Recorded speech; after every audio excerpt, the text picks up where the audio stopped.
दुनिया में ऐसी कई जगह हैं जो अपने आप में कई रहस्य समेटे हुए हैं।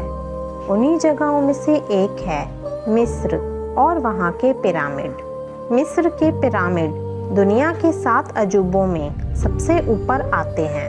वैसे तो मिस्र में कई सारे पिरामिड हैं, लेकिन सिर्फ गीजा के पिरामिडों को ही 7 अजूबों में शामिल किया गया है। अब प्रश्न ये उठते हैं कि आखिर गीजा के पिरामिडों को ही क्यों 7 अजूबों में शामिल किया गया है।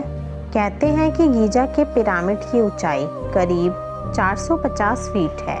वहीं इस पिरामिड का जो नीचे का भाग है वो 13 एकड़ में फैला हुआ है, जो लगभग 16 फुटबॉल के मैदान जितना बड़ा है। इस पिरामिड को बनाने में 23 लाख पत्थर बॉक्स का इस्तेमाल किया गया है, जिनका वजन करीब 5 अरब यानी 21 करोड़ किलोग्राम है। इन पत्थरों में लाइमस्टोन और ग्रेनाइट शामिल हैं। रहस्यों की बात यह है कि इन पिरामिडों को बनाने में इस्तेमाल किए गए पत्थरों का वजन 2 टन से लेकर 30 टन और कुछ पत्थरों का वजन तो 45,000 किलो तक है। इसमें सबसे हैरानी की बात यह है कि आज के समय में भी किसी क्रेन से अधिकतम 20,000 किलो तक का ही वजन उठाया जा सकता है, तो उस समय 45,000 किलो वजन का पत्थर कैसे उठाया गया होगा।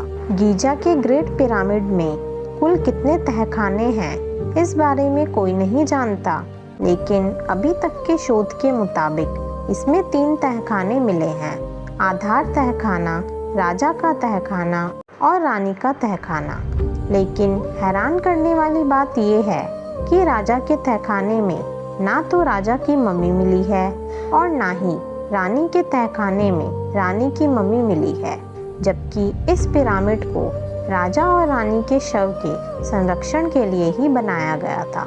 गीजा के पिरामिडों की सबसे खास बात यह है कि इन्हें इस तरह बनाया गया है कि इसके अंदर का तापमान हमेशा नियंत्रित रहता है। पिरामिड के बाहर का तापमान चाहे कितना भी हो, लेकिन इसके अंदर का तापमान हमेशा 20 डिग्री सेल्सियस ही रहता है। इसके अलावा इन पिरामिडों में इतनी क्षमता है कि ये किसी प्राकृतिक आपदा को भी झेल सकता है। द ग्रेट स्फिंक्स पूरे मिस्र की सबसे आश्चर्यजनक मूर्ति है, जिसके बारे में आज तक कोई नहीं जान पाया कि ये मूर्ति किसके लिए बनाई गई है। 73 मीटर लंबी, 20 मीटर ऊंची इस मूर्ति की सबसे खास बात यह है कि इस मूर्ति को एक ही पत्थर से काटकर बनाया गया है। ये दुनिया की सबसे बड़ी एकल पत्थर वाली मूर्ति है, जिसे 4000 साल पहले बनाया गया था।